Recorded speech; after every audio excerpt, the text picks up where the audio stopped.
You really think you deserve that money, Claire? My brother laughed across the courtroom. It belongs to the family.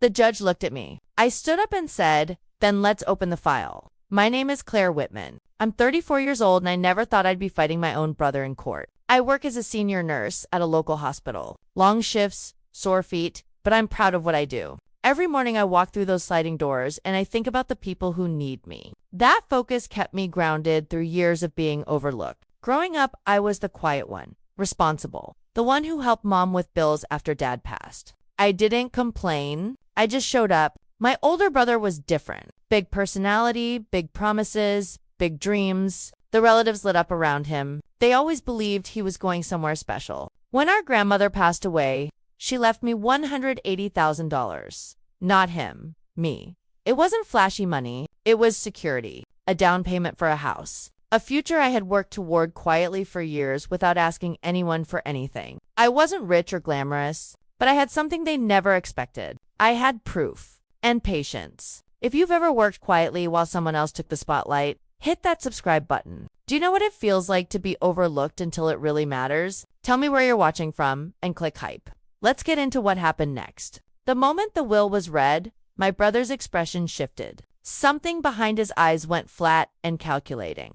Within 2 weeks, he filed a legal claim arguing the inheritance was a mistake and should be divided between the family. He told relatives I had manipulated grandma in her final months. He said it with confidence, like he believed it. You were always good at playing the sweet nurse, he sneered outside court one morning, his voice low and sharp. You think you fooled everyone? I didn't answer him. I just looked at him and walked away. At a family dinner before the first hearing, he went further. He stood at the table and publicly accused me of isolating grandma from the people who loved her. The room went quiet. Forks stopped moving. An aunt whispered to the woman beside her, why would she leave it all to Claire unless something wasn't right? I tried to explain. I told them grandma had paid for my nursing school when no one else would. She believed in me when my own family didn't. I said it calmly and clearly. My brother cut me off. You brainwashed her, he said. That's what you do. You're trained for it. The real blow came days later. He had requested the court freeze the inheritance funds entirely, locking me out of the account, including money already transferred. I found out when my card declined at the grocery store, a long line behind me, a cashier who looked away politely. I stood there with a basket of food I couldn't buy. I walked out humiliated. But something inside me shifted in that parking lot. Something went quiet and steady. I wasn't going to beg.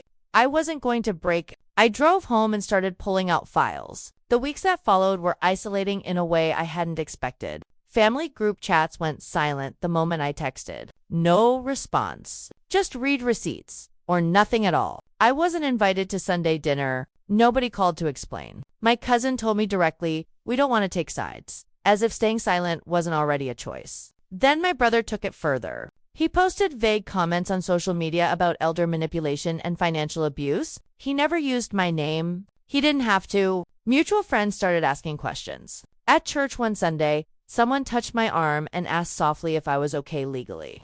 I smiled and said I was fine. Inside, I felt the walls closing in. The financial pressure was constant. With the account frozen, I couldn't move forward on the small house I had been planning to buy. My brother's lawyer requested my grandmother's medical records, trying to imply that my nursing background had given me some kind of control over her decisions. They wanted to paint my hospital job as access. As manipulation, I kept going to work, every shift. I reminded myself that I chart everything carefully. I document every interaction, every medication, every conversation that matters. That habit wasn't just professional. It was personal. I stopped crying in front of people. I stopped explaining myself to relatives who had already made up their minds. I started organizing everything I had. Dates, bank records, paperwork going back 2 years. I started preparing quietly, the way I always did everything. What they didn't know was that I had never trusted my brother's sudden warmth toward grandma near the end of her life. It felt rehearsed. It felt like strategy. I had a habit from years of nursing work. Document everything. Write it down. Save it.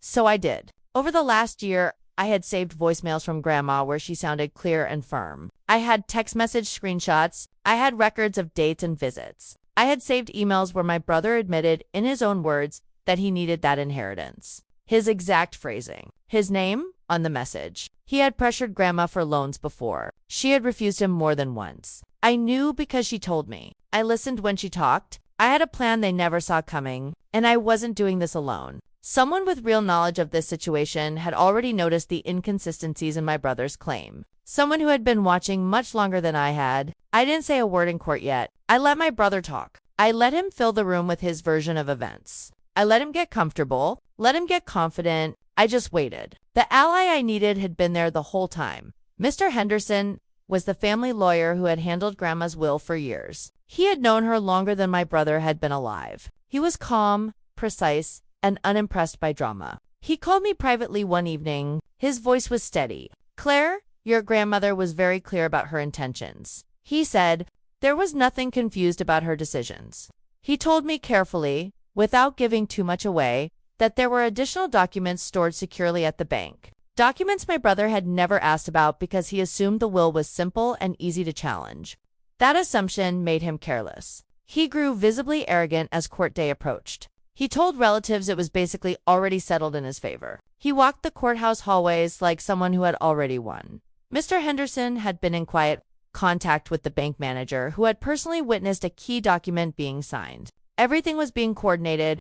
Everything was in place. The closer we got to the hearing, the more relaxed my brother seemed. Every time we passed in the hallway outside the courtroom, he would smirk. Small and deliberate. He thought freezing the account had broken my resolve. He thought financial pressure was enough to make me settle and walk away with nothing. He didn't know about the file. He had never thought to ask about the file. The courtroom smelled like old paper and floor polish. The air was still. The sound of the judge's chair shifting felt louder than it should have. My brother's lawyer spoke first. He argued that Grandma had been confused and vulnerable in her final months. He said her judgment had been compromised. He used careful legal language that made cruelty sound clinical. Then he pointed at me. He said I had used my position as a nurse to influence her financial decisions. He said it slowly, like he wanted every word to land. The judge asked if there was additional documentation to support either position. Mr. Henderson rose from his seat. "Your Honor, we request the bank file be entered into evidence." The room shifted. My brother's lawyer glanced sideways. The bank manager took the stand. She was composed and exact. She confirmed that my grandmother had visited the bank privately on multiple occasions, without me present. Not once, multiple times. She presented signed statements in which my grandmother had described, in her own words, the financial pressure she had received from my brother over several years, specific requests, specific refusals, documented and dated. Then she presented the recording. The bank's standard security system had captured audio from one of those private sessions. The quality was clear. And in that recording, my grandmother's voice came through steady and direct. "Claire never asked me for a dime, but he won't stop." The courtroom went silent. The bank manager then revealed one final detail. My grandmother had added a specific clause to her will. If the inheritance was contested by a named challenger, that person would forfeit any personal gifts previously given to them by her estate. That included a car and a business loan that had never been repaid. My brother's face changed completely. The judge reviewed the file without speaking. The silence stretched. Then he looked up. "Claim dismissed," he said. "My brother was ordered to cover all legal fees." My brother leaned toward me. His voice was tight. "You set me up." I looked at him calmly. "No," I said. "You did that yourself." The account freeze was lifted within days. I moved forward with the house purchase. It's modest. It's peaceful. It's mine. I stood in the empty living room the first afternoon. I had the keys and just listened to the quiet. Some relatives reached out quietly to apologize. Short messages. Careful wording. I acknowledged them and kept moving. Others stayed distant, and I made my peace with that. My brother stopped attending family gatherings. I don't chase reconciliation. I don't need to prove anything to anyone anymore. I go to work. I care for my patients. I build the future my grandmother believed I deserved.